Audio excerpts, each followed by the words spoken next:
Hi guys, kamusta na kayong lahat? So welcome back to my YouTube channel, Annalyn Tapa. So kung bago na kayo guys sa aking YouTube channel, ako nga pala si Annalyn Tapa. Welcome kayong lahat. At kung hindi pa kayo nakapag-subscribe, i-click nyo lang ang subscribe button sa baba at pag-click nyo na rin ang bell notification para ma-notify kayo sa lahat ng mga videos na i-upload ko. Nag-upload ako guys ng mga video tips, video tutorial, nang sa ganun ay may share ko ang kaalaman ko sa kapwa ko YouTubers, lalong-lalo na sa mga new YouTubers na nagsisimula pa lang gumawa ng kanilang channel. Sa video na ito, i-share ko sa inyo kung paano ba mag-slow mo or mag-speed ng inyong mga video ngayong 2026 at ang gamit natin is Video Maker. So, pag hindi nyo pa na-install guys, ang Video Maker, install nyo na. Pwede siya sa Android, pwede siya sa iPhone. Ang gamit ko always is Android. So, i-click natin ang Video Maker. So, napakagandang apps nito guys. Free lang siya at walang watermark. So, mag-new project kayo. So, mayroong video, mayroong photos. So, maghanap lang ako dito guys ng video na ihalimbawa ko sa inyo. So, halimbawa ito guys. Then, i-add nyo lang. Play natin.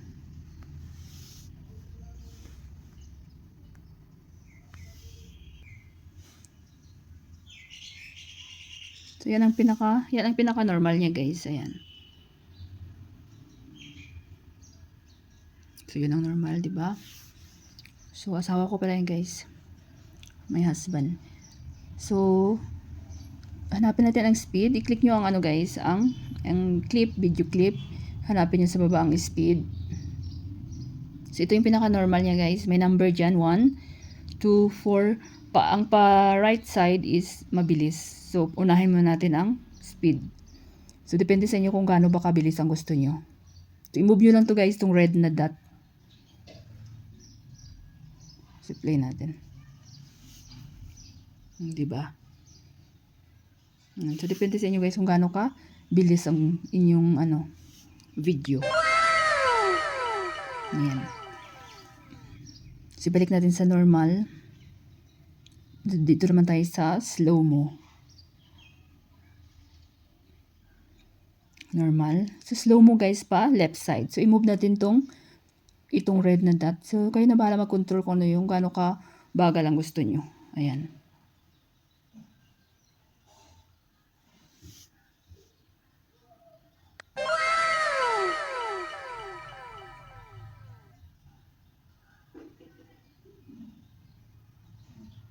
Diba?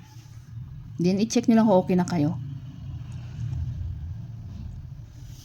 So, kayo na bahala mag-control kung gaano ba kabilis or slow mo ang inyong videos. Ayan. So, sa mga nagtatanong na halimbawa yung video nyo is nasa 10 minutes or 15 minutes at saka may portion lang doon na gusto nyong speed or pabagalan. So, i-share ko sa inyo guys. So, maghanap tayo ng ibang clip. Mag-add tayo ng ibang clip. So, i-click nyo lang itong plus. Maghanap lang ako dito guys ng ibang clip.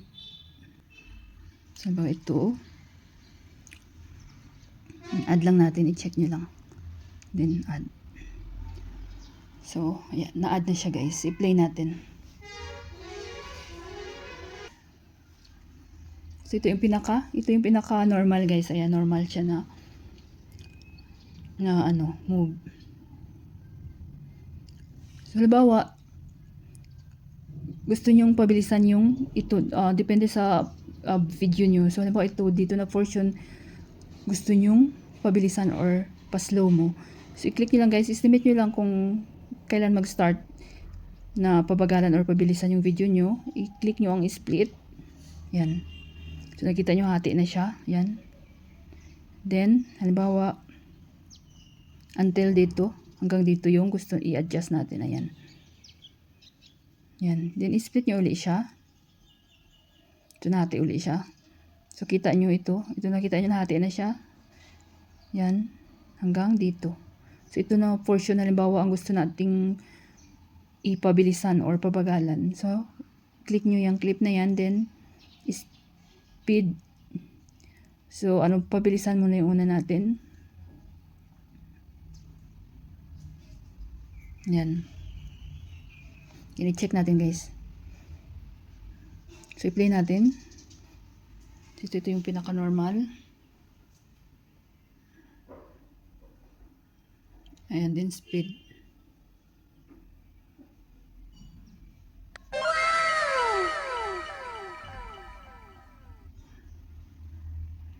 Then normal uli. So kung gusto nyo next is gusto nyo pabagalan dito. So split nyo uli guys. Estimate nyo hanggang dito, halimbawa yan. Click nyo uli ang split. Ayan. So natin na siya, diba? Click natin yung clip. Speed. So slow mo naman pa left side. Ayan. Then check natin guys. So panoorin natin. From normal to speed. Ayan. Normal siya. So una. Then mabilis.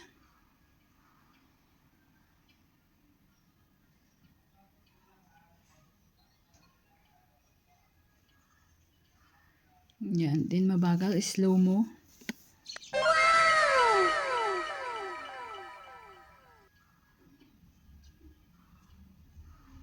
So may mga tutorial ako guys kung paano mag-edit ng videos step by step gamit ang CapCut, InShot, VideoMaker at saka YouCut.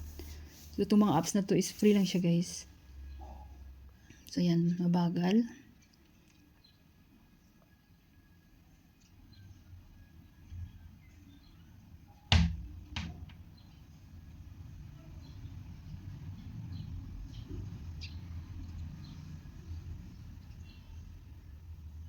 So kasi hindi naman pwede na lahat, halimbawa malong video ini-edit natin, hindi naman pwede na pabagalan natin lahat or pabilisan. So yan. Then, kung gusto nyo ulit dito guys, pabilisan, so ganun lang gawin nyo guys. Gusto nyo pa yung part na ito ulit is pabilisan nyo or pabagalan, i-click nyo lang ang split. Then hanggang saan ba? Click nyo ulit yung split, so nahati na siya. Then speed.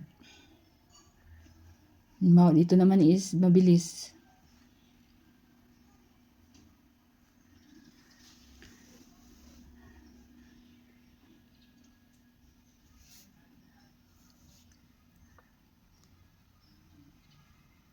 Ayan, speed.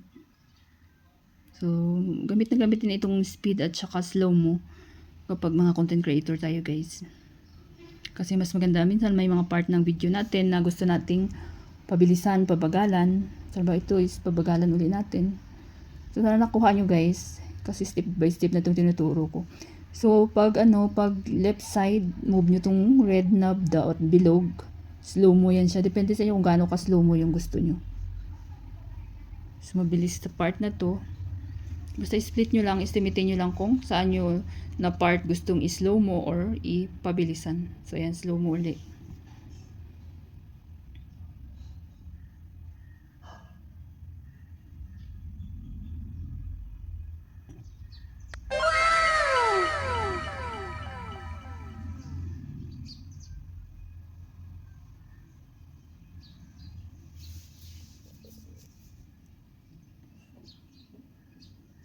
Di ba, may mga video kasi minsan di ba na maganda na slow mo natin or speed.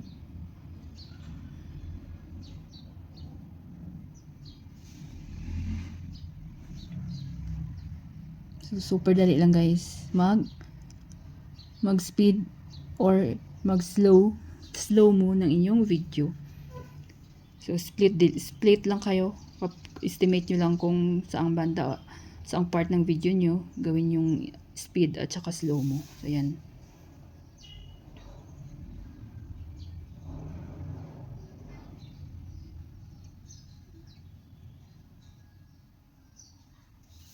So napakagaling ng VideoMaker.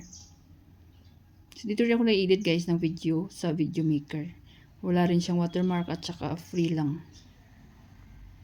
So pag gusto nyong matuto mag-edit, may mga tutorial ako guys, step by step paano gamitin ang CapCut, YouCut, InShot. So pag meron kayo guys mga question or any request about editing, so huwag kayong mahiya guys na mag-iwan ng comment ini videos ko at mababasa ko yan. So, pag okay na kayo guys, nakita nyo itong arrow, halimbawa na-edit nyo na, pag okay na kayo, so i-click nyo lang itong arrow, then wala lang kayo gagalawin dyan, i-click nyo lang save. Automatic na yan guys na masisave sa inyong gallery. So, sa akin hindi ko na siya i-save dahil halimbawa wala naman ito, at full memory na yung aking mobile. Sana guys may natutunan kayo sa video tutorial ko na ito at maraming salamat sa panonood. Kung mayroon kayong mga question, suggestion, and request, just leave a comment down below. At huwag niyong kalimutan mag-like, share, comment, at kung hindi pa kayo nakapag-subscribe, i-click niyo lang subscribe button sa baba at pakiclick niyo na rin ang bell notification para ma-notify kayo sa lahat ng mga videos na i-upload ko. Always be happy guys, be positive, avoid nega. See you next time.